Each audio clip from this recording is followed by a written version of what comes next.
ಗಳಿಂದನೇ ಇವೆಲ್ಲ ದೇವತೆಗಳು ಜೀವರಾಶಿಗಳು ಎಲ್ಲವೂ ಸೃಷ್ಟಿ ಆದವು. ಅವೆಲ್ಲವಕ್ಕೂ ಆಧಾರವಾಗಿದ್ದು ವಾಯುವಿನ ಐತಿ.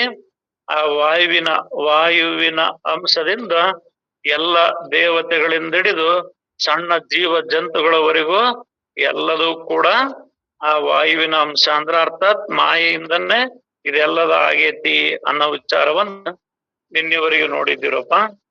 ಇನ್ನ ತೇಜದ ವಿಚಾರ ಕೇಳಿರಿ. ವಾಯುವಿನಿಂದ ಉಂಟಾದ ತೇಜವು ಕಾವು ತಂಪು ಎಂದು ಇಬ್ಬಗೆಯಾಯಿತು. ಇಲ್ಲಿ ವಾಯು ಒಂದು ಸಾಮಾನ್ಯ ವಾಯು, ಮತ್ತೆ ಈ ದೇವತೆಗಳು ಸೃಷ್ಟಿಯಾಗಿರ್ತಕ್ಕಂಥದ್ದು ಅವು ಚಲನವಲನಗಳೆಲ್ಲವೂ ಕೂಡ ವಾಯು ಸ್ವರೂಪದಾಗ ನಡೀತೈತಿ. ಆ ವಾಯುವಿನ ಎರಡು ಭಾಗಗಳಾಗಿ ವಿಂಗಡಿಸಿದ್ರು. ಇನ್ನ ತೇಜ, ಆ ತೇಜವನ್ನು ಕೂಡ ಎರಡು ಭಾಗ ಆಗಿ ವಿಂಗಡಣೆ ಮಾಡಿದಾರ. ಅದ್ರಾಗ ಯಾವುದಂದ್ರ ಕಾವು ಮತ್ತ ತಂಪು ಎಂದು ಎರಡು ಬಗೆಯಾಯಿತು. ಕಾವಿನ ಅಂಶದಿಂದ ಥಳಥಳಿಸುವ ಸೂರ್ಯ ಎಲ್ಲವನ್ನು ಆಹುತಿಗೊಳ್ಳುವ ಬೆಂಕಿ ಮತ್ತು ಸಿಡಿಲು ಮಿಂಚುಗಳು ನಿರ್ಮಾಣವಾದವು. ಅಂದ್ರ ತೇಜದಲ್ಲಿ ಎರಡು ಅಂಶಗಳು, ಒಂದು ಕಾವು ಮತ್ತು ಒಂದು ತಂಪು. ಕಾವು ಅಂದ್ರೆ ಉಷ್ಣತೆ. ಆ ಉಷ್ಣತೆಯಿಂದ ಸೂರ್ಯ ಆಗ್ತಾನ. ಸೂರ್ಯನಿಂದ ಬೆಂಕಿ ಮತ್ತು ಸಿಡಿಲು ಮಿಂಚು ಇವೆಲ್ಲವೂ ಒಂದು ರೀತಿಯಿಂದ ಆದ್ರ, ಇನ್ನೊಂದು ತಂಪಿನ ಅಂಶದಿಂದ ನೀರು, ಅಮೃತ, ಚಂದ್ರ, ಚಿಕ್ಕಿ, ಹಿಮ ಇವು ಉಂಟಾದವು ಅಂತ. ಅಂದ್ರ ತೇಜವನ್ನ ಎರಡು ಭಾಗ ಮಾಡಿದ್ರೆ ಒಂದು ಸೂರ್ಯನ ರೂಪದೊಳಗಿರ್ತದ, ಬೆಂಕಿ ರೂಪದೊಳಗಿರ್ತದ. ಇನ್ನು ತಂಪಾದ್ರ ಚಂದ್ರನ ರೂಪದೊಳಗಿರ್ತದ. ಚಂದ್ರ, ನಕ್ಷತ್ರಗಳು, ಹಿಮ ಇವೆಲ್ಲವೂ ಕೂಡ ಇವು ಆ ತೇಜದ ಎರಡು ಅಂಶವು. ಇನ್ನು ತೇಜವು ವಿಕಾರ ಹೊಂದುತ್ತಾ ಎಷ್ಟು ವಿಸ್ತಾರವಾದರೂ ಎರಡು ರೀತಿಯದಂತೆ. ಅದು ಹೆಂಗೆಲ್ಲ ಐತಿ ಅಂದ್ರೂ ಕೂಡ ಅದು ಎರಡು ಭಾಗನ ಆಗಿರ್ತದ. ಅದ್ರ ರೂಪಗಳು ಬೇರೆ ಬೇರೆ ಇರ್ಬೋದು, ಆದ್ರೆ ಅದಿರದ ಎರಡು ರೀತಿಯಾಗಿರ್ತದ. ಇನ್ನು ಆಪವು ಕೂಡ ನೀರು, ಅಮೃತವೆಂದು ಎರಡು ಪ್ರಕಾರ ಆಯ್ತು. ಇನ್ನು ಆಪ ಅಂದ್ರೆ ನೀರು, ಜಲ, ಇದು ಎರಡು ರೀತಿಯಾಗಿತ್ತು. ಒಂದು ಸಾಮಾನ್ಯ ನೀರು ಅನ್ನೋದೊಂದು, ಇನ್ನೊಂದು ಅಮೃತ ಅಂತ. ಅದು ನೀರಿನಂಗೆ ಇರ್ತದ, ಇದು ನೀರಿನಂಗೆ ಇರ್ತದೆ. ಈ ಅಮೃತ ಅನ್ನೋದು ನೀರಿನ ಅಂಶದಿಂದ ಕೂಡಿರ್ತದ. ಇನ್ನು ಮಾಮೂಲು ನೀರೇ ಆಗಿರ್ತದೆ. ಇದು ಎರಡು ಅಂಶದಿಂದ ಕೂಡಿರ್ತಕ್ಕಂಥದ್ದು.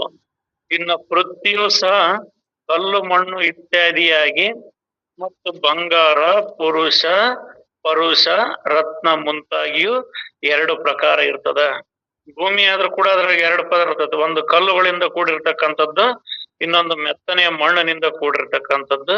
ಆ ಕಲ್ಲಿನಿಂದ ಕೂಡಿರ್ತಕ್ಕಂಥದ್ರೊಳಗ ಮುತ್ತು ರತ್ನಗಳು, ಈ ಖನಿಜ ಸಂಪನ್ಮೂಲಗಳು ಇವೆಲ್ಲವೂ ದೊರೆತವು. ರತ್ನಗಳು ಕೂಡಿದ ಇವುಗಳಲ್ಲಿ ಕರೆ ಯಾವುದು, ಕೊಟ್ಟಿ ಯಾವುದು ಎಂಬುದು ವಿಚಾರಕ್ಕೆ ಅಣಿಯಾದಾಗಲೇ ತಿಳಿಯುವುದು. ಅಂದ್ರ ಇದ್ರಾಗ ಸತ್ಯ ಯಾವುದು, ಸುಳ್ಳು ಯಾವುದು, ನಿಜ ಯಾವುದು ಅನ್ನೋದನ್ನ ವಿಚಾರ ಮಾಡಿದಾಗ ನಮಗ್ ಗೊತ್ತಾಗ್ತದ. ಮ್ಯಾಲ್ಮೇಲ್ ನೋಡಿದ್ರ, ಮ್ಯಾಲ್ಮೇಲ್ ತಿಳಿದ್ರ ಅದು ಏನು ಗೊತ್ತಾಗೋದಿಲ್ಲ. ಮನುಷ್ಯರು ಎಲ್ಲಿಂದ ನಿರ್ಮಾಣರಾದರು ಎಂಬ ಮುಖ್ಯ ಪ್ರಶ್ನೆ ಹಾಗೇ ಉಳಿಯುತ್ತಲ್ಲ. ಶ್ರೋತೃಗಳು ಇದರ ಉತ್ತರಕ್ಕಾಗಿ ಮುಂದಿನ ಸಮಾಸವನ್ನು ನೋಡಬೇಕು. ಅಂದ್ರ ಹಿಂದ್ ಪ್ರಶ್ನೆ ಕೇಳಿದ್ದ, ಹಲವಾರು ಪ್ರಶ್ನೆ ಕೇಳಿದ್ದ. ದೇವ್ರ ಹೆಂಗ್ ಸೃಷ್ಟಿ ಆದ್ರು, ಮನುಷ್ಯರ ಹೆಂಗ್ ಸೃಷ್ಟಿ ಆದ್ರು, ಮಾಯೆ ಹೆಂಗ್ ಸೃಷ್ಟಿ ಆಯ್ತು, ಈ ಪಂಚಭೂತಗಳು ಹೆಂಗ್ ಸೃಷ್ಟಿ ಆಯ್ತು ಅಂತ ಕೇಳಿದ್ರು.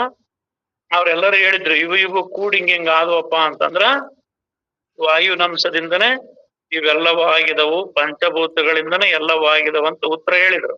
ಈ ಜಗತ್ತಿನೊಳಗ ಬ್ರಹ್ಮನಿಂದ ಹಿಡಿದು ಯಾವ್ದು ರೂಪ ನಾಮಗಳಿಂದ ಕೂಡಿರ್ತಕ್ಕಂಥದ್ದೈತೋ ಅದೆಲ್ಲದೂ ಕೂಡ ಈ ಅಷ್ಟದ ಪ್ರಕೃತಿ ಅಂತ ಹೇಳ್ತಾರ.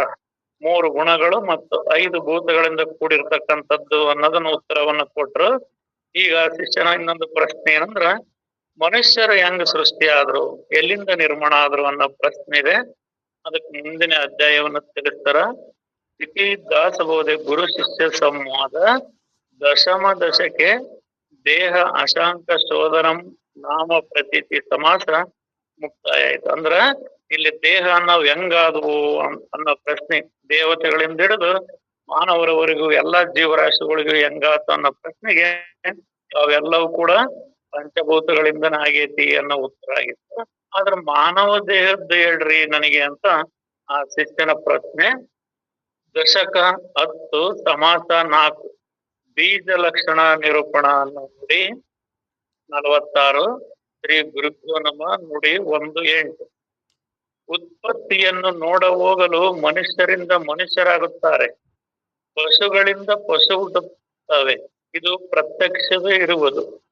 ಆ ರೀತಿಯಾಗಿ ಪಕ್ಷಿ, ಭೂಚರ, ವನಚರ, ಜಲಚರಗಳೆಲ್ಲವೂ ಜನಿಸುತ್ತವೆ. ಪ್ರತ್ಯಕ್ಷ ಸಂಗತಿಗೇನು ಮತ್ತೆ ಬೇರೆ ಪ್ರಮಾಣ ಬೇಕಿಲ್ಲ. ಅಂದ್ರ ಮನುಷ್ಯರು ಹೆಂಗ್ ಹುಡ್ತಾರ ಅಂತ ಆತನ ಪ್ರಶ್ನೆ ಇತ್ತು. ಅದಕ್ಕೆ ಅವ್ರ ಉತ್ತರ ಏನ್ ಹೇಳಿದ್ರು? ಮನುಷ್ಯರಿಂದನ ಹುಡ್ತಾರ, ಪಶುಗಳೇ ಹುಡ್ತವು, ಪಕ್ಷಿಗಳಿಂದ ಪಕ್ಷಿಗಳೇ ಹುಡ್ತವು, ಭೂಚರ ಅಂದ್ರ ಭೂಮಿ ಮೇಲೆ ಇರ್ತಕ್ಕಂಥ ಪ್ರಾಣಿಗಳು ಹೆಂಗ್ ಅದಾವ ಅವುಗಳಿಂದನೇ ಹುಡ್ತವು, ವನಚರ ಅಂದ್ರ ಕಾಡಿನಲ್ಲಿ ಇರ್ತಕ್ಕಂಥ ಕಾಡು ಪ್ರಾಣಿಗಳಿಂದ ಹುಲಿ ಸಿಂಹಗಳ ಹೊಟ್ಟೆ ಹುಲಿ ಸಿಂಹನ ಹುಡ್ತದ, ಎತ್ತು ಎಮ್ಮಿ ಹೊಟ್ಟೆಯಾಗಿ ಎತ್ತು ಎಮ್ಮಿನ ಹುಡ್ತದ, ನರಿ ನಾಯಿ ಒಳಗ ನರಿ ನಾಯಿಗಳು ಹುಡ್ತವು. ಇನ್ನು ಜಲಚರಗಳು ಅಂತ ವಿಚಾರ ಮಾಡಿದ್ರ ಮೀನಿನಿಂದ ಮೀನೇ ಹುಡ್ತದ, ಮೊಸಳಿಗಿಂದ ಮೊಸಳೆ ಹುಡ್ತದ, ಕಪ್ಪಿಯಿಂದ ಕಪ್ಪೆ ಹುಡ್ತದೆ. ಇದು ಎಲ್ಲರಿಗೂ ಗೊತ್ತಿರ್ತಕ್ಕಂಥ ವಿಚಾರ. ಇದಕ್ಕೇನ್ ಮತ್ತೆ ಪ್ರಮಾಣ ಸಾಕ್ಷಿ ಅನ್ನೋದೇನು ಬೇಕಿಲ್ಲ. ಮತ್ ಯಾವಾಗಲೂ ನಿಶ್ಚಿತ ಸಂಗತಿಗಳ ಬಗ್ಗೆ ತರ್ಕವಾದ ಮಾಡುತ್ತಾ ಕೂಡಿರುವುದು ಆದಿ ಸಿಕ್ಕು ಅಡ್ಡದಾರಿಗೆ ಹೋದಂತೆಯೇ ಸರಿ. ಅಂದ್ರ ನಮ್ಗೆಲ್ಲ ಗೊತ್ತಿರ್ತತಿ. ಗೊತ್ತದ್ದು ಮತ್ತೆ ನಾವ್ ಅದೇ ಹಂಗ ಇದೇ ಹಂಗ ಅದೇ ಹಂಗಾತು ಇದೇ ಹಂಗಾತು ಅಂತ ಕೇಳಕ್ ಹೋಗ್ತವೆ. ಅಂದ್ರ ಊರಿಗೆ ಹೋಗೋ ಕರೆಕ್ಟ್ ದಾರಿ ಗೊತ್ತಿದ್ರು ಕೂಡ ಆ ದಾರಿ ಬಿಟ್ಟು ಅತ್ತಾಗಿತ್ತಾಗ ಸುತ್ತರ್ಕಂತ ಅಡ್ಡಾಡ್ಕಂತ ಹೋದಂಗ ಆಗ್ತದ. ಯಾಕಂದ್ರ ಇಲ್ಲಿ ಕಣ್ಣಿಗೆ ಕಾಣ್ತದ ಯಾವ್ದ್ರಿಂದ ಯಾವ್ದಾಗೈತಿ ಅಂತ ಕಣ್ಣಿಗೆ ಕಾಣ್ತದ. ಮತ್ ಕಂಡದ್ದು ಕೂಡ ನಾವ್ ಅದೇ ಹಂಗ ಇದು ಹಿಂಗ ಅಂತ ಮತ್ತೆ ಕೇಳ್ತವಿ ಅಥವಾ ಮತ್ತಿನಿ ಏನೇನಾರ ಅದ್ರಾಗ ವಿಚಾರ ಮಾಡಕ್ ಹೋಗ್ತೇವೆ ಅಂದ್ರ ಅದು ಅಜ್ಞಾನ ಆಗ್ತದ. ಅದು ಅಜ್ಞಾನ ಅಡ್ಡದಾರಿಗಿಡಿಸ್ತದ. ಸರಿ ಇರಲಿ, ಚಲೋವಿರಲಿ ಕೆಟ್ಟವಿರಲಿ ಹೊರತಾಗಿ ಶರೀರವಾಗುವುದಿಲ್ಲ. ಆ ಶರೀರ ಶ್ರೇಷ್ಠದ್ದಾದ್ರೂ ಆಗಿರಲಿ ಅಥವಾ ಕನಿಷ್ಠದ್ದಾದ್ರೂ ಆಗಿರಲಿ, ಆ ಶರೀರನ ಹೊರತು ಇನ್ನೊಂದು ಶರೀರ ಆಗಕ್ ಬರೋದಿಲ್ಲ. ಇದು ಸಿದ್ಧ. ಈ ಉತ್ಪತ್ತಿ ಕ್ರಮವನ್ನು ಯಾರು ಯಾತರಿಂದ ಮಾಡಿದರು ಮತ್ತು ಈ ಉತ್ಪನ್ನ ಕರ್ತನ ಶರೀರವನ್ನು ಯಾರು ನಿರ್ಮಿಸಿದರು? ನಾವು ಹೇಳಿದ ಆತು. ಈಗ ಆಯಾ ಪ್ರಾಣಿಗಳಿಂದ ಆಯಾ ಪ್ರಾಣಿಗಳ ಸಂತತಿ ಬೆಳೀತು ಅಂತ ಹೇಳಿದ್ರೆ ಅದನ್ನೇನು ಮತ್ತೆ ಹುಡುಕಾಡಿ ನೋಡೋದ್ ಬೇಕಾಗಿಲ್ಲ. ಅಂಗೈ ನೋಡ್ಕಿನಕ್ ಏನ್ ಕಂಡಿ ಹೇಳೋದ್ ಬೇಕಾಗಿಲ್ಲ.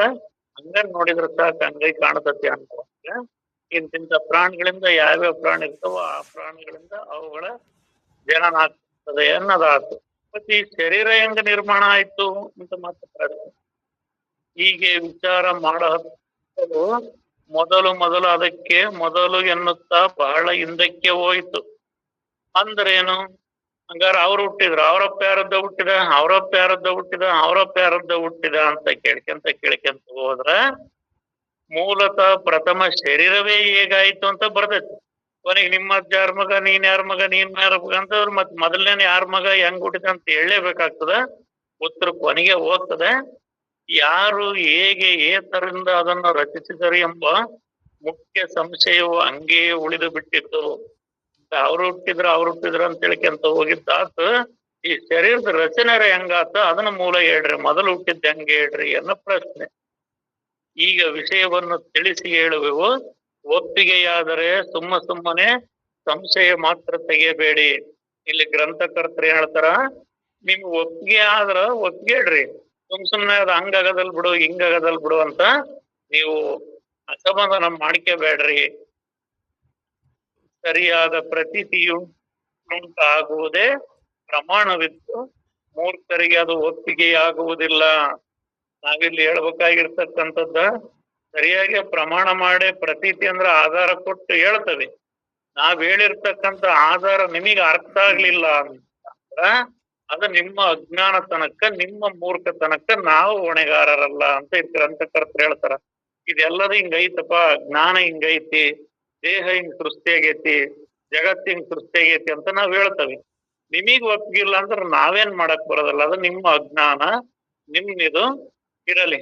ಒಟ್ಟಿಗೆ ವಿಶ್ವಾಸ ಹಿಡಿದು ಪ್ರತೀತಿ ವಾಕ್ಯಗಳಿಂದ ಈ ಸೂಕ್ಷ್ಮ ವಿಷಯವನ್ನ ಗ್ರಹಿಸಿರಿ. ಇರ್ಲಿ, ನಿಮ್ ಮತಿಗೆ ತಿಳ್ಕನ ಶಕ್ತಿ ಇದ್ರ ತಿಳ್ಕೊಳ್ಳಿ, ಒಪ್ಗಿನದಾದ್ರ ಒಪ್ಗೆಡ್ರಿ, ಬ್ಯಾಡ ಅಂತೀರಾ ನಿಮಗ್ ಬಿಟ್ಟದ್ದು. ನಾನು ಹೇಳಕ್ ಕರ್ತವ್ಯ ನಾನು ಹೇಳ್ತೇನೆ ಅಂತ ಹೇಳಿ ಇಲ್ಲಿ ಗ್ರಂಥಕರ್ತರು ಈ ರೀತಿಯಾಗಿ ಹೇಳ್ತಾರ. ಬ್ರಹ್ಮದಲ್ಲಿ ಮೂಲ ಮಾಯೆ ಇತ್ತು. ಏನ್ ನಾವು ಪರಬ್ರಹ್ಮ ಅಂತ ಹೇಳ್ತೇವೆ. ಇಲ್ಲಿ ಬ್ರಹ್ಮ ಅಂದ್ರೆ ಸೃಷ್ಟಿಕರ್ತ ಬ್ರಹ್ಮ ಆಗೋದಿಲ್ಲ. ಆ ಮೂಲ ಪರಬ್ರಹ್ಮದಲ್ಲಿ ಮೂಲ ಮಾಯೆ ಇತ್ತು. ಅದಕ್ಕೆ ಅಷ್ಟದ ಪ್ರಕೃತಿ ಎನ್ನುವರು. ಅದು ಪಂಚಭೂತ ತ್ರಿಗುಣಗಳ ಮಿಶ್ರಣವಾಗಿರುತ್ತದೆ. ಈ ಬ್ರಹ್ಮದಿಂದ ಮೊದಲು ಮಾಯೆ ಇತ್ತು. ಆ ಮಾಯೆಯೊಳಗೆ ಏನಂತ ಕರೆದ್ರ ಅದಕ್ಕ ಅಷ್ಟದ ಪ್ರಕೃತಿ. ಅಷ್ಟದ ಅಂದ್ರ ಎಂಟು. ಎಂಟು ಯಾವ ಕೂಡಿರ್ತಕ್ಕಂಥವಂದ್ರ 5 ಪಂಚಭೂತಗಳು: ಆಕಾಶ, ವಾಯು, ಅಗ್ನಿ, ನೀರು, ಭೂಮಿ. ಇವು 5. ಇನ್ನು ತ್ರಿಗುಣಗಳು ಅಂದ್ರ ಸತ್ವಗುಣ, ರಜಗುಣ, ತಮಗುಣ. ಇವು 8 ಮಿಶ್ರಣವಾಗಿರ್ತಕ್ಕಂಥದ್ದು ಏನೈತಲ್ಲ ಅದೇ ಮಾಯೆ. ಆ ಮೂಲ ಮಾಯೆಯು ವಾಯು ರೂಪವಾಗಿದ್ದು ವಾಯುವಿನಲ್ಲಿ ಅರಿವು ವಾಸಿಸಿರುವುದು. ಆ ಅರಿವೇ ಮೂಲ ಇಚ್ಛೆಯಾಗಿರುವುದು. ಅಂದ್ರ ಇಲ್ಲಿ ಏನ್ ಹೇಳಿದ್ರು, ಪರಬ್ರಹ್ಮದಲ್ಲಿ ಮೂಲ ಮಾಯೆಯಾಯಿತು. ಅದನ್ನ ಅಷ್ಟದ ಪ್ರಕೃತಿ ಅಂತ ಹೇಳ್ತಾರ. ಅಷ್ಟದ ಪ್ರಕೃತಿ ಅಂದ್ರೆ 3 ಗುಣಗಳು 5 ಭೂತಗಳಿಂದ ಕೂಡಿರ್ತಕ್ಕಂಥದ್ದು, ಪಂಚಭೂತಗಳಿಂದ. ಆ 5 ಪಂಚಭೂತಗಳಲ್ಲಿ ವಾಯು ರೂಪವಾಗಿರ್ತಕ್ಕಂಥದ್ದು ಆ ಮೂಲ ಮಾಯೆ ಅನ್ನೋದು. ವಾಯು ರೂಪದಾಗ ಅಂದ್ರ ಗಾಳಿ ರೂಪದೊಳಗಿರ್ತದ್ದು. ಆ ವಾಯುವಿನಲ್ಲಿ ಅರಿವು ವಾಸಿಸಿರುವುದು. ಅಲ್ಲಿ ಅರಿವಿತ್ತು. ಆ ಅರಿವೇ ಮೂಲ ಇಚ್ಛೆಯಾಗಿದೆ. ಆ ಅರಿವಿಂದೇ ಮೂಲ ಇಚ್ಛೆಯಾಗಿದೆ. ಅಂದ್ರ ಯಾವುದಂದ್ರ ವಾಯುವಿನಲ್ಲಿ ಇರ್ತಕ್ಕಂಥ ಅರಿವೇ ಮೂಲ ಇಚ್ಛೆಯಾಗಿದೆ. ಹೀಗೆ ಸಂಕಲ್ಪ ಉಂಟಾದರೂ ಅದು ಬ್ರಹ್ಮಕ್ಕೆ ಏನು ಸಂಬಂಧ ಪಡುವುದಿಲ್ಲ. ಬ್ರಹ್ಮಕ್ಕೆ ಇಚ್ಛೆಯನ್ನು ಆರೋಪಿಸಿದರೂ ಅದೇನು ಅಂಟಲಾರದು. ಅಂದ್ರ ಇಲ್ಲಿ ಮಾಯೆಯಿಂದ ಕೂಡಿರ್ತಕ್ಕಂಥ ಅಷ್ಟದ ಪ್ರಕೃತಿಯಿಂದ ಕೂಡಿರ್ತಕ್ಕಂಥ ಮಾಯೆಯೊಳಗ, ಆ ಮಾಯೆಯೊಳಗ ಈ 5 ಭೂತಗಳು, 5 ಭೂತಗಳೊಳಗ ವಾಯು, ವಾಯುವಿನೊಳಗ ಅರಿವು. ಆ ಅರಿವಿನಿಂದ ಇಚ್ಛೆ ಉಂಟಾಗ್ತದೆ. ಆದರೆ ಈ ವಾಯುವಾಗಲಿ, ಈ ಅರಿವಾಗಲಿ, ಈ ಇಚ್ಛೆಯಾಗಲಿ ಮೂಲ ಪರಬ್ರಹ್ಮಕ್ಕೆ ಅಂಟಲಾರದು. ಯಾಕಂದ್ರ ಬ್ರಹ್ಮದಿಂದನೇ ವಾಯು ಆಗೈತಿ ಅಂದ್ರು ಕೂಡ ವಾಯುವಿನ ಒಳಗಿನ ತತ್ವಗಳು ಬ್ರಹ್ಮಕ್ಕೆ ಅಂಟಲಾರವು. ಇದಕ್ ನಾವು ಉದಾಹರಣೆ ಏನ್ ಕೊಡ್ಬೇಕಂದ್ರ, ಈ ಭೂಮಿ ಮೇಲೆ ಎಲ್ಲ ಜೀವರಾಶಿಗಳು ಆರೋಗ್ಯವಾಗಿ ಬದುಕ್ಬೇಕಂದ್ರ ಸೂರ್ಯನ ಕಿರಣಗಳು ಬೇಕು, ಸೂರ್ಯ ಬೇಕು. ಆ ಸೂರ್ಯನ ಕಿರಣಗಳಿಂದ ಸಸ್ಯಗಳು ಆರೋಗ್ಯವಾಗಿರ್ತವ, ಪ್ರಾಣಿ ಪಕ್ಷಿ ಸಕಲ ಜೀವರಾಶಿಗಳು ಆರೋಗ್ಯವಾಗಿರ್ತವ. ಯಾವುದರಿಂದ? ಸೂರ್ಯನ ಬೆಳಕಿನಿಂದ. ಹಂಗಂತ ಈ ಪ್ರಾಣಿಗಳಲ್ಲಿ ನಡೆಯುವ ಕರ್ಮ ಕ್ರಿಯೆ ಕಲಾಪಗಳು ಸೂರ್ಯನಿಗೆ ಅಂಟುವುದಿಲ್ಲವೋ ಅದರಂತೆ ಪರಬ್ರಹ್ಮದಿಂದನೇ ಮೂಲ ಮಾಯೆ ಉದಯವಾಗಿ ಆ ಮೂಲ ಮಾಯೆಯಿಂದನೇ ಜೀವರಾಶಿಗಳು ಆದ್ರೂ ಕೂಡ ಇಚ್ಛೆ, ಸಂಕಲ್ಪ, ಬಂಧನಗಳು ಇವೆಲ್ಲ ಆದ್ರೂ ಕೂಡ ಆ ಪರಬ್ರಹ್ಮಕ್ಕೆ ಏನು ಅಂಟಲಾರವು. ಯಾಕೆಂದ್ರೆ ನಿರ್ಗುಣ ಆತ್ಮನು ಶಬ್ದ ಕಲ್ಪನೆಗಳಿಗೆ ಅತೀತನಾಗಿದ್ದು ಇದ್ದಕ್ಕಿದ್ದಂತೆ ಇರುವನು.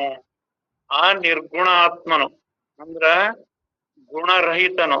ಅವನೊಳಗ ಯಾವುದೇ ಗುಣ ಇಲ್ಲ, ಅವನಿಗೆ ಯಾವುದೇ ರೂಪಗಳು ಅವನೊಳಗಿಲ್ಲ, ಯಾವುದೇ ಕಲ್ಪನೆಗಳು ಅವನೊಳಗಿಲ್ಲ. ಅವನು ಏನೊಂದೇನು ಇಲ್ದೆ ಇರ್ತಕ್ಕಂಥವನು. ಅವನು ಈ ಕಲ್ಪನಾತೀತನಾಗಿರ್ತಕ್ಕಂಥವನು. ಅವನು ಈ ಶಬ್ದಾತೀತನಾಗಿರ್ತಕ್ಕಂಥ ಅವನು ಇವುಗಳ ಶಬ್ದಗಳಿಂದಾಗಲಿ ರೂಪನಾಮಗಳಿಂದಾಗಲಿ ನಾವು ಏನಾರ ಮಾಡ್ತೇವೆ ಅಂದ್ರೆ ಅವು ಏನು ಆಗುವುದಿಲ್ಲ. ಯಾವುದೇ ಕಲ್ಪನೆಗಳಾಗ್ಲಿ ಅವನಿಗೆ ಸೋಕೋದಿಲ್ಲ. ಯಾಕೆ ಸೋಕೋದಿಲ್ಲ ಅಂದ್ರ ಆತ ಆಕಾಶದಿಂದ ಹತ್ತತ್ತ ಇರ್ತಕ್ಕಂಥವನು, ಬಯಲು ಸ್ವರೂಪದೊಳಗಿರ್ತಕ್ಕಂಥವನು. ಅವನೇ ಆತ್ಮ, ಅವನೇ ಪರಬ್ರಹ್ಮ. ಅವು ಅವನಿಗೆ ಅಂಟೋದಿಲ್ಲ. ಇವಾಗ ಕಮ್ಮಾರ್ ಕುಲಿಮಿ ಒಳಗ ನಾವು ಕಬ್ಬಣ ಕಾಸ್ತವಂದ್ರ ಆ ಕಬ್ಬಣ ಏನ್ ಬಂಗಾರ ಕಂಟಿಗೆಂದಿರೋದಿಲ್ಲ. ಸಾರಿ, ಆ ಕಬ್ಬಣ ಕುಲಿಮಿ ಒಳಗ್ ಕಾಸ್ತವಂದ್ರ ಆ ಕಬ್ಬಣ ಏನ್ ಬೆಂಕಿಗೆ ಅಂಟಿಗೆಂದಿರಲ್ಲ. ಅದು ಬೆಂಕಿ ಕಬ್ಬಣದೊಳಗಿದ್ರು ಕೂಡ ಕಬ್ಬಣಕ್ಕೂ ಹೊಡೆತ್ ಬೀಳ್ತದ ವಿನ ಬೆಂಕಿಗೆ ಹೊಡೆತ್ ಬೀಳೋದಿಲ್ಲ. ಆ ಕಬ್ಬಣನ ಬೆಂಕಿಗೆ ಅಂಟಿಗೆಂದಿರಲ್ಲ, ಅದ್ರೊಳಗಿದ್ರು ಕೂಡ ಅದು ಅಂಟಿಗೆಂದಿರೋದಿಲ್ಲ. ಅರ್ಥಾತ್ ಈ ಪರಬ್ರಹ್ಮದಿಂದ ಮೂಲ ಮಾಯೆಯಾದ್ರೂ ಕೂಡ ಈ ಮಾಯೆಯೊಳಗಿನ ನಡೆಯುವಂತ ಯಾವುದೇ ಕಲ್ಪನೆಗಳಾಗ್ಲಿ ಯಾವು ಕೂಡ ಆತನಿಗೆ ಅಂಟುವುದಿಲ್ಲ. ಆತ ಬ್ರಹ್ಮರೂಪ ಆತ್ಮನು ನಿರ್ಗುಣ ವಸ್ತುವಾಗಿದ್ದು ನಾಮಗಳೆಲ್ಲ ಭ್ರಮೆಯು. ನೀನ್ ಆ ನಿರಾಕಾರ ನಿರ್ಗುಣವಾಗಿರ್ತಕ್ಕಂಥ ಪರಬ್ರಹ್ಮನನ್ನ ನಿನ್ನ ಮತಿಗೆ ನಿನ್ನ ಮನಕ್ ಬಂದಂಗ ನೀನ್ ಕಲ್ಪನೆ ಮಾಡ್ಕೊಂಡು ಹೆಸರಿಟ್ಕೊಂಡು ಕಟ್ಕೊಂಡು ಮೂರ್ತಿ ಮಾಡ್ಕೊಂಡು ನೀನ್ ಏನಾರ ಹೇಳ್ತಿ ಅಂದ್ರ ಅದು ಆತನಿಗೆ ತಲುಪುವುದೆಲ್ಲ. ಇವೆಲ್ಲವೂ ಭ್ರಮೆ. ಮಾತು ಮನಗಳಿಂದ ಅತ್ತತ್ತ ಮೀರಿದ ಸಾತಿಶಯ ನಿರುಪಾಧಿಕ ನಿರ್ಮಲ ವಿಮಲ ಪರಂಜ್ಯೋತಿ ಬೆಳಗುತ್ತಿದೆ. ಜ್ಯೋತಿ ಬೆಳಗುತ್ತಿದೆ, ವಿಮಲ ಪರಂಜ್ಯೋತಿ ಬೆಳಗುತ್ತಿದೆ. ಮಾತು ಮನಗಳಿಂದ ಅತ್ತತ್ತ ಮೀರಿದ, ಸಾತಿಶಯ ಅಂದ್ರ ಅತಿಶಯವಾದಿಲ್ದೆ ಇರ್ತಕ್ಕಂತ, ನಿರ್ಮಲ ಅಂದ್ರ ಮಲಿನ ಆಗದೆ ಇರ್ತಕ್ಕಂತ ಆ ಜ್ಯೋತಿ ಬೆಳಗ್ತದೆ. ನಿನ್ ಮಾತು ಮನದೊಳಗ ಕಲ್ಪನೆಗೆ ಆ ಕಡೆಗಿರ್ತಕ್ಕಂಥದ್ದು. ಮತ್ ಇವೆಲ್ಲ ಎಲ್ಲದವಂದ್ರ ಮಾಯಾ ಸ್ವರೂಪದಿಂದ ಕೂಡಿರ್ತಕ್ಕಂತ, ಅಷ್ಟದ ಪ್ರಕೃತಿಯಿಂದ ಕೂಡಿರ್ತಕ್ಕಂತ ದೇಹದೊಳಗ ಭ್ರಾಂತಿಯ ಭ್ರಮೆಯೊಳಗ ಇವೆಲ್ಲ ತುಂಬಿಕೊಂಡಿದವು. ಆ ಆತ್ಮನೊಳಗೆ ಇವ್ಯಾವೂ ಇಲ್ಲ. ಆತ್ಮನಿಗೆ ಕಲ್ಪನೆಯಿಂದ ಹೆಸರನ್ನು ಆರೋಪಿಸಿದರೂ ಅದೇನು ಅವನಿಗೆ ಹತ್ತಲಾರದು. ನೀನು ಕಲ್ಪನೆ ಮಾಡ್ಕೊಂಡು ಆ ರೂಪನಾಮ ರಹಿತವಾಗಿರ್ತಕ್ಕಂತ ಆತ್ಮನನ್ನ ನೀನು ಏನನ ಕಂಡಿ ಕೂಡ್ದೆ ನೋಡ್ದೆ ಮಾಡ್ದೆ ಅಂದ್ರ ಅವು ಆತಗ ಹತ್ತಲಾರದು. ನಾನ್ ನಾಮಸ್ಮರಣೆ ಮಾಡ್ದೆ, ನಾಮಸ್ಮರಣೆಯಿಂದ ಭಗವಂತನ ಒಲ್ಸಿ ಅಂದನೆ ಅಂದ್ರ ಅದು ಆಗೋದಿಲ್ಲ. ಯಾಕಂದ್ರ ಅದು ಆ ಕಡೆಗಿರ್ತಕ್ಕಂಥದ್ದು, ನೀನ್ ಈ ಕಡೆಗಿರ್ತಕ್ಕಂಥವನಿಗೆ ಆಗೋದಿಲ್ಲ ಅಂತ ಹೇಳ್ತಾರ.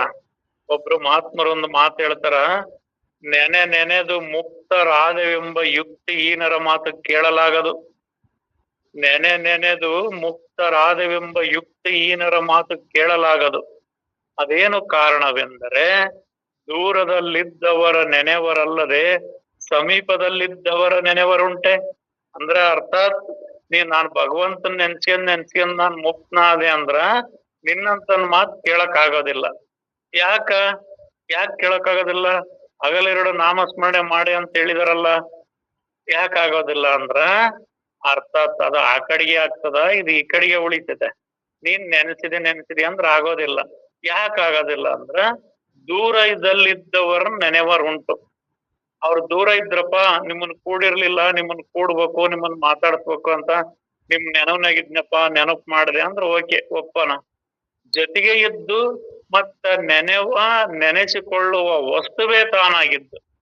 ನೆನೆಯೋನ್ ಬೇರೆ ನೆನೆಸಿಕೊಳ್ಳೋನ್ ಬೇರೆ ಅನ್ನಂಗೆ ಇಲ್ಲದೆ ಆ ನೆನೆಸಿಕೊಳ್ಳುವ ವಸ್ತುವೇ ತಾನು, ನೆನೆಯೋನೇ ತಾನು, ತಾನೇ ತಾನಾಗಿದ್ದು ಬಳಿಕ ನನ್ನನ್ನೇ ನಾನ್ ನೆನ್ಸ್ಕೊಂಡೆ, ನಾನ್ ಚಂದ್ರಪ್ಪನ ನೆನ್ಸ್ಕೊಂಡೆ, ಮಲ್ಲಂ ತಾಯವ್ರನ್ನ ನೆನ್ಸ್ಕೊಂಡ್ರು, ಹಾವೇರಿ ಗುರುಗಳನ್ನ ನೆನ್ಸ್ಕೊಂಡ್ರ ಅಂದ್ರ ಆಗೋದಿಲ್ಲ. ಬೇರೆಯವ್ರನ್ನ ದೂರಿದ್ದವ್ರನ್ನ ನೆನ್ಸಿದ್ರ ಆಗ್ತದೆ. ಹಂಗ ನೆನೆದು ಮುಕ್ತರಾದವೆಂಬ ಯುಕ್ತಿ ಈನರ ಮಾತು ಕೇಳಲಾಗದು. ಅದೇನು ಕಾರಣವೆಂದರೆ ದೂರದಲ್ಲಿದ್ದವರ ನೆನೆವರಲ್ಲದೆ ಸಮೀಪದಲ್ಲಿದ್ದವರ ನೆನೆವರುಂಟೆ. ಅಂದ್ರ ತಾನೇ ಆದವನಿಗೆ ಮತ್ ನೆನವು ಅರಿವು ಅನ್ನೋವು ಏನು ಇರೋದಿಲ್ಲ. ಮತ್ತೆ ಅದಾವಲ್ಲಿಲ್ಲಿ ಅಂದ್ರ ಈ ಮಾಯೋಪಾದಿಂದ ಕೂಡಿರ್ತಕ್ಕಂತ ದೇಹದೊಳಗ ಇದ್ರೊಳಗ ಈ ಕಲ್ಪನೆ ಒಳಗ ಭ್ರಾಂತಿ ಒಳಗ ಇವೆಲ್ಲ ಅದಾವು. ಇವನ್ ಏನಾರ ಮಾಡಿದಿ ಅಂದ್ರ ಇದ್ರ ಆ ಕಡೆಗಿರ್ತಕ್ಕಂತ ಮಾಯಾ ಅತೀತವಾಗಿರ್ತಕ್ಕಂತ ಅದರ ಕಡೆಗಿರ್ತಕ್ಕಂತ ಆ ಪರಬ್ರಹ್ಮ ವಸ್ತುವಿಗೆ ಅದು ಸೋಕಲಾರದು. ಮತ್ ಹೇಳಕ್ ಮಾಡ್ತಾರಂದ್ರ ಅದೊಂದು ಪ್ರಾಥಮಿಕ ಶಿಕ್ಷಣ. ಮನಸ್ಸು ಪ್ರಪಂಚದ ವಿಷಯ ವಾಸನೆಗಳ ಕಡೆಗೆ ಹೋಗದಂಗಿರ್ಲಿ, ಮನಸ್ಸಿ ಕಡೆ ಬಂದು ನೆಲೆ ನಿಂದಿರ್ಲಿ ಅಂತ ಆ ಮನವನ್ನ ಪರಬ್ರಹ್ಮದ ಕಡೆಗೆ ನೆಲೆ ನಿಲ್ಸೋದಕ್ಕೋಸ್ಕರ ಈ ನಾಮಸ್ಮರಣೆ, ಭಕ್ತಿ, ಭಜನೆ, ಜಪ, ತಳ ಯೋಗಗಳದವು. ತಾನೇ ತಾನಾದಂತವ್ರಿಗೆ ಇವು ಯಾವೂ ಇಲ್ಲ. ಇವು ಹೊರಗ್ ಮನಸ್ಸನ್ನ ಹತೋಟಿಗೆ ತರೋದಕ್ಕ, ಶರೀರ ಮನವನ್ನ ಹತೋಟಿಗೆ ತರಕ ಹೋದವು. ಪರಿಪೂರ್ಣನಾಗಿರ್ತಕ್ಕಂಥವನಿಗೆ ಇವು ಯಾವು ಇಲ್ಲ. ಅರ್ಥಾತ್ ಅಖಂಡ ಪರಿಪೂರ್ಣವಾಗಿರ್ತಕ್ಕಂಥ ಪರಬ್ರಹ್ಮ ಸ್ವರೂಪಕ್ಕೆ ಇವ್ಯಾವು ಅಂಟಲಾರವು. ಇಷ್ಟಾಗಿಯೂ ಜುಲುಮೆಯಿಂದ ನಾಮವನ್ನು ಹಚ್ಚ ಹೋದರೆ, ಆಕಾಶಕ್ಕೆ ಕಲ್ಲಿನಿಂದ ಹೊಡೆದರೆ, ಇಲ್ಲವೇ ಮುಷ್ಟಿಯಿಂದ ಪ್ರಹ ಮಾಡಿದರೆ ಆಕಾಶವೇನು ಒಡೆಯದಂತೆ ಪರಿಸ್ಥಿತಿಯಾಗುವುದು.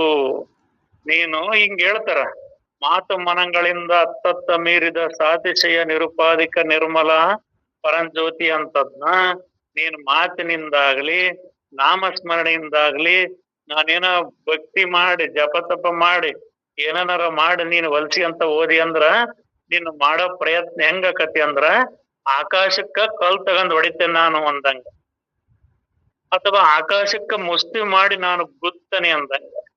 ಗುದ್ದಿದ್ರ ಅದೇನು ಒಡ್ಕೊಂಡ್ ಹೋಗ್ತದ? ಇವನ್ ಕಲ್ಲು ಆಕಾಶ ಮುಟ್ಟಬಲ್ಲದೆ? ಅದೆಂದಿಗೂ ಸಾಧ್ಯವಿಲ್ಲ. ಅದರಂತೆ ಇಲ್ಲಿ ದೇಹವೇ ನಾನೆಂಬ ಮತಿಯಿಂದ ನೀನಿವನ್ನೇನಾದ್ರೂ ಕರ್ಮ ಕಲಾಪಗಳನ್ನು ಮಾಡ್ತೀಯಂದ್ರ ಪ್ರಾಪಂಚಿಕ ಫಲ ಪದವಿಗಳು ದೊರೆಯಬಹುದ ವಿನಃ ಪರಿಪೂರ್ಣ ಬ್ರಹ್ಮವೇ ನಾನೆಂಬ ಭಾವ ಬರಲಾರದು. ಆ ಬ್ರಹ್ಮ ಸ್ವರೂಪವೇ ತಾನನ್ನೋದು ತಿಳಿಯಲಾರದು. ಆದ್ರಿಂದ ನೀನ್ ಹಿಂಗೇನಾರ ಮಾಡಿ ಅದನ್ನ ಪಡಿತೇನೆ ಅಂದ್ರ ಆಗೋದಿಲ್ಲ ಅಂತ ಹೇಳ್ತಾರ. ಬಸವಣ್ಣವರು ಒಂದು ವಚನದೊಳಗೆ ಹೇಳ್ತಾರ, ಯಂತ್ರ ಮಂತ್ರ ತಂತ್ರದೊಳಿಲ್ಲ, ದೀಪ ಧೂಪ ಆರತಿಯೊಳಿಲ್ಲ, ಜಪ ತಪ ಯೋಗದೊಳಿಲ್ಲ, ಧ್ಯಾನ ಧಾರಣದೊಳಿಲ್ಲ, ಸುಮನ ಸುಚಿತ ಸದುಹೃದಯದಲ್ಲಿರ್ಪ ನೋಡ ನಮ್ಮ ಕೂಡಲ ಸಂಗಮ ದೇವ. ನೀನು ಕೂಡಲ ಸಂಗಮನಾಥನ ಧ್ಯಾನದೊಳಗ ಯಜ್ಞ ಯಾಗಾದಿ ಒಳಗ ಜಪ ತಪದೊಳಗ ಹುಡುಕಿದ್ರ ಸಿಗೋದಿಲ್ಲ. ಸುಮನ ಸುಚಿತ ಅಂದ್ರ ಆ ಶ್ರೇಷ್ಠವಾಗಿರ್ತಕ್ಕಂಥ ಆ ಅಖಂಡ ಪರಬ್ರಹ್ಮ ಸ್ವರೂಪ ನಾನದನಿ ಅಂದಾಗ ಅದು ಒಳಿತತ ತಿಳಿತತ ನಮ್ ಕೈಗೆ ಸಿಗ್ತದ. ಅದ ನಾನಲ್ಲ, ನಾನ್ ಬೇರೆ ಅದು ಬೇರೆ ಅಂತ ಹೋದ್ರ ಅದೆಂದೆಂದಿಗೂ ಸಾಧ್ಯವಿಲ್ಲ. ಎರಡೆಂಬುವನಿಗೆ ಕಡೆ ಇಲ್ಲ, ಈ ಧರಣಿಗೆ ಬರುವುದು ಬಿಡಲಿಲ್ಲ. ಎಲ್ಲಿವರೆಗೂ ಶಿವ ಬೇರೆ ಜೀವ ಬೇರೆ ಅಂತ ನಾವು ತಿಳಿದು ಬಂಧನದೊಳಗ್ ಒದ್ದಾಡ್ತಾವೋ ಅಲ್ಲಿವರೆಗೂ ಇದು ಜ್ಞಾನ ಪ್ರಾಪ್ತಿ ಆಗೋದಿಲ್ಲ. ಮತ್ತೆ ಆಗ್ತದ ಹೆಂಗಂದ್ರ ಆ ಬ್ರಹ್ಮ ಸ್ವರೂಪವೇ ತಾನು, ಶಿವ ಜೀವರ ಐಕ್ಯ, ಏಕತ್ವ ಭಾವ. ಆ ಪರಮಾತ್ಮ ಬೇರಿಲ್ಲ, ಈ ಆತ್ಮ ಬೇರಿಲ್ಲ. ಆ ಪರಮಾತ್ಮ ಈ ಜೀವಾತ್ಮ ಎರಡು ಒಂದೇ. ಶಿವ ಜೀವರೆಂಬೆರಡಿಲ್ಲ, ಪರಶಿವಮಯವೇ ಜಗವೆಲ್ಲ. ಎಲ್ಲ ಪರಬ್ರಹ್ಮ ಸ್ವರೂಪ ಐತಿ ಅಂದಾಗ ಜ್ಞಾನ ಪ್ರಾಪ್ತಿ ಆಗ್ತದ ವಿನ, ತನ್ನ ಸ್ವರೂಪದ ದರ್ಶನ ಆಗ್ತದ ವಿನ ಹಿಂಗ ವಿಷಯ ವಾಸನೆಗಳನ್ನ ತುಂಬಿಕೊಂಡು ದೇಹವೇ ನಾನಂತ ತಿಳಿದಿರ್ತಕ್ಕಂಥದ್ದು. ಸಾಯುವರ ದುಃಖಾಗ್ನಿಯಲ್ಲಿ ಕಡು ಬೇಯುವರ ನೋಡುತ್ತಾ ಎಣಗಿ ಕಾಯವೇ ಸುಸ್ಥಿರವೆಂದು ನಂಬಿದ ನಾಯಿಗುಂಟೆ ಸೌಖ್ಯ. ಅಂದ್ರ ಈ ಜಗತ್ನಾಗ ಹುಟ್ಟೋರು ಸಾಯದ್ನ ಇದನ್ನೆಲ್ಲದನ್ನ ನೋಡ್ಕೊಂತ ಮತ್ತು ನನಗೆ ಈ ಶರೀರ ಸತ್ಯ ಐತಿ ಅಂತ ಹಿಡ್ಕೊಂಡ್ ಕುಂತಿರ್ತಕ್ಕಂಥ ನಾಯಿಗೆ ಈ ಸೌಖ್ಯ ಅಂದ್ರೆ ಈ ಪರಮ ಸುಖ, ಪರಮಾರ್ಥ ಸುಖ ಲಭಿಸಲಾರದು. ತತ್ವಮಸಿ ವಾಕ್ಯದ ಅರ್ಥದೊಳಗಿನ ತತ್ವವರಿಯದೆ ಶಂಭು ಪೂಜೆಯ 10,000 ವರ್ಷಗೈದರು ಮೃತ್ಯು ಬಾಧೆಯು ತಪ್ಪದೆ ಅಂದು. ಅಂದ್ರ ತತ್ವಮಸಿ ಅಂದ್ರೆ ಏನ್ ಹೇಳ್ತದ? ನೀನು ಪರಮಾತ್ಮ ಸ್ವರೂಪದಿ ಅಂತ ತಿಳಿಯಲಾರದೆ ಬೇರೆ ನೀನ್ ಏನಾರ 10,000 ವರ್ಷ ಮಾಡಿದ್ರು ಕೂಡ ಅದು ಸಾಧ್ಯವೇ ಇಲ್ಲ ಅಂತೇಳಿ ಎಲ್ಲಾ ಮಹಾತ್ಮರು ಹೇಳ್ತಾರ. ಮತ್ ಸಾಧ್ಯ ಐತಿ ಅಂತಾನೆ ಹೇಳ್ತಾರೆ. ಹೆಂಗಂದ್ರ ಆ ಪರಬ್ರಹ್ಮ ಸ್ವರೂಪ ನಾನು ಅಂತ ತಿಳಿದಾಗ ಇದು ಸಾಧ್ಯ ಐತಿ. ಆಕಾಶಕ್ಕೆ ಪ್ರಹ ಮಾಡಿದರೆ ಆಕಾಶವೇನು ಒಡೆಯದಂತ ಪರಿಸ್ಥಿತಿ ಆಗುವುದು. ಬ್ರಹ್ಮವು ಆಕಾಶದಂತೆ ವಿಕಾರರಹಿತವಾಗಿದ್ದು ಈ ನಿರ್ವಿಕಾರಕ್ಕೆ ವಿಕಾರ ಹತ್ತ ಹೋದರೆ ಈ ವಿಕಾರವೇನು ನಷ್ಟವಾಗುವುದಲ್ಲದೆ ನಿರ್ವಿಕಾರ ಪರಬ್ರಹ್ಮ ಇದ್ದಕ್ಕಿದ್ದಂತೆ ಇರುವುದು. ನಾವು ನಿರಾಕಾರ ಸ್ವರೂಪಕ್ಕೆ ಏನಾರ ಆಕಾರ ಮಾಡಕ್ ಹೋಗ್ತೀವಿ ಅಂದ್ರ ಮಾಡಕ್ ಹೋಗಿ ನನಗ್ ಲಾಸ್ ಆಗ್ತದ ವಿನ ನಾವು ಬಂಧನಕ್ಕೆ ಬೀಳ್ತವೆ ವಿನ ಆ ನಿರ್ವಿಕಾರಕ್ಕೆ ಏನೊಂದು ಆಗೋದಿಲ್ಲ. ರೂಪನಾಮ ರಹಿತವಾಗಿರ್ತಕ್ಕಂಥ ಪರಬ್ರಹ್ಮ ವಸ್ತುವಿಗೆ ನೀನು ರೂಪನಾಮ ಕಟಿಯಂಗ್ ಕುಂತಿ ಅಂದ್ರ ಆತ ರೂಪನಾಮಕ್ ಬರೋನಲ್ಲ. ನಿನ್ನ ಭ್ರಾಂತಿ ಒಳಗ ನಿನ್ನ ಭಾವನೆ ಒಳಗ ನೀನ್ ಮಾಡ್ಕೊಂಡಿ. ಆ ನಿರ್ವಿಕಾರ ಬ್ರಹ್ಮವು ಇದ್ದಕ್ಕಿದ್ದಂತೆ ಇರುವುದು. ಈಗ ಸೃಷ್ಟಿಯ ಬಗ್ಗೆ ಪ್ರತೀತಿಯ ವಿಷಯವನ್ನು ಕೇಳಿ ನಿಶ್ಚಯ ಮಾಡಿರಿ, ಅಂದರೆ ಅನುಭವದ ಜಯ ಲಭಿಸುವುದು. ಬ್ರಹ್ಮ ಮೂಲ ಮಾಯೆಯು ವಾಯುವಿನಲ್ಲಿಯ ಅರಿವೇ ಈಶ್ವರನು, ಅವನಿಗೆ ಸರ್ವೇಶ್ವರನೆಂದು ಅನ್ನುವರು. ನಾವೇನ್ ಬ್ರಹ್ಮದಿಂದ ಮೂಲ ಮಾಯೆ ಅನ್ವಿ, ಆ ಮೂಲ ಮಾಯೆ ಅಂದ್ರ ಆ ಮಾಯೆಯೊಳಗಿನ ಅಲ್ಲಿ ವಾಯು, ಆ ವಾಯುವಿನಲ್ಲಿರ್ತಕ್ಕಂಥ ಅಂಶವೇ ಅರಿವು. ಆ ಅರಿವೇ ಈಶ್ವರನು, ಅವನಿಗೆ ಸರ್ವೇಶ್ವರನೆಂದು ಅನ್ನುವರು. ಈಶ್ವರನೇ ಬಂದು ಗುಣಸಾರಿ 3 ರೂಪ ತಾಳಿದನು, ಅವರೇ ಬ್ರಹ್ಮ ವಿಷ್ಣು ಮಹೇಶ್ವರರುವರು. ಆ ಏನ್ ಆ ವಾಯುವಿನೊಳಗ ಅರಿವು ಅನ್ನೋದು ಅಂಶ ಇತ್ತಲ್ಲ, ಆ ಅರಿವಿನ ಅಂಶದಿಂದ ಈಶ್ವರನಾದ. ಆ ಈಶ್ವರನ 3 ಗುಣಕ್ಕನುಸಾರವಾಗಿ 3 ಗುಣ ರೂಪವನ್ನ ತಾಳಿದ. ಆ 3 ಗುಣ ರೂಪವೇ ಬ್ರಹ್ಮ ವಿಷ್ಣು ಮಹೇಶ್ವರರು. ಮತ್ತ ಇನ್ನ ಸತ್ವ ರಜ ತಮ ಈ 3 ಗುಣಗಳ ವಿವರಣೆಯನ್ನು ಹಿಂದೆ ಮಾಡಿಯೇ ಇದ್ದೇವೆ. ಅರಿಯುವನು ವಿಷ್ಣು ಭಗವಂತನು, ಅರಿವು ಮರವು ಇರುವನು ಬ್ರಹ್ಮವು, ಮತ್ತು ಮರವು ಸ್ವರೂಪನು, ಏನು ವಿಚಾರ ಇಲ್ಲದವನು ಮಹೇಶ್ವರನು. ಅಂದ್ರೆ ಇದನ್ನ ಹಿಂದಿನ ಅಧ್ಯಾಯದೊಳಗೆ ಬಂದಿತ್ತು. ಇಲ್ಲಿ ಚುಟುಕಿಯಾಗಿ ಏನ್ ಹೇಳ್ತಾರಂದ್ರ, ಇಲ್ಲಿ ಅರಿವು ಅಂದ್ರ ವಿಷ್ಣು ಸ್ವರೂಪದನ, ಅವನ ಕೇವಲ ಅರಿವು ಸ್ವರೂಪಿನಿಂದ ಇರ್ತಕ್ಕಂಥವನು. ನಾವಿಲ್ಲೇನು ಕೃಷ್ಣ ಆಗ್ಲಿ ಶ್ರೀರಾಮ ಆಗ್ಲಿ ಏನು ಆತನ ಅವತಾರಗಳನ್ನ ವಿಷ್ಣುವಿನ ಅವತಾರ ಏನ್ ಹೇಳ್ತೀವಲ್ಲ, ಅವೆಲ್ಲವೂ ಅರಿವು ಸ್ವರೂಪವನ್ನ ತಿಳಿಸವಾಗ್ತದವ. ಇನ್ನು ಅರಿವು ಮತ್ತು ಮರವುಗಳ ಮಿಶ್ರಣವೇ ಬ್ರಹ್ಮನದನ. ಈತನೊಳಗ ಅರಿವು ಅನ್ನೋದೈತಿ, ಮರವು ಅನ್ನೋದು ತುಂಬಿದ್ದೆ ಆ ಬ್ರಹ್ಮನದನ. ಇನ್ನು ಕೇವಲ ಮರವು ಸ್ವರೂಪ ಒಂದೇ ಯಾವ್ದೈತಲ್ಲ, ಆತನೇ ಮಹೇಶನದನ, ಅಥವಾ ಆತನಿಗೆ ರುದ್ರ ಅಂತಾರ. ಇವು ಎಲ್ಲವೂ ಯಾವ್ದ್ರಿಂದ ಅದು ಅಂದ್ರ ಬ್ರಹ್ಮ, ಬ್ರಹ್ಮದಿಂದ ಮೂಲ ಮಾಯೆ, ಆ ಮಾಯೆಯಿಂದ ವಾಯು, ವಾಯುವಿನಿಂದ ಅರಿವು, ಅರಿವಿನಿಂದ ಈಶ್ವರ, ಈಶ್ವರನಿಂದ ಈ ತ್ರಿಗುಣಗಳು, ಈ ಭೂತಗಳು ಹಿಂಗೆಲ್ಲ ಆಗಿದವು. ಒಟ್ಟಾರೆ ಇದ್ರದ್ದು ಯಾವ್ದಪ್ಪ, ನಾವು ಒಂದು ಗ್ರೂಪ್ ಭಾಗ ಮಾಡಿ ವಿಚಾರ ಮಾಡಿ ನೋಡಿದ್ರ ನಿರಾಕಾರವಾಗಿರ್ತಕ್ಕಂಥ ಪರಬ್ರಹ್ಮ ಒಂದು, ಅದರಿಂದ ಮಾಯೆಯಿಂದ ಇದೆಲ್ಲದು ಆಗೈತಿ ಅಂತೇಳಿ ನಾವು ತಿಳಿಬೇಕಾಗ್ತದೆ. ಇದಕ್ಕೆ ಸಮಯ ಆಯ್ತಪ್ಪ. ಶರಣಾರ್ಥಿ. ಮುಂದುವರಿದ ಭಾಗವನ್ನು ಮತ್ತೆ ನಾಳೆ ನೋಡೋಣ. ಶರಣಾರ್ಥಿ.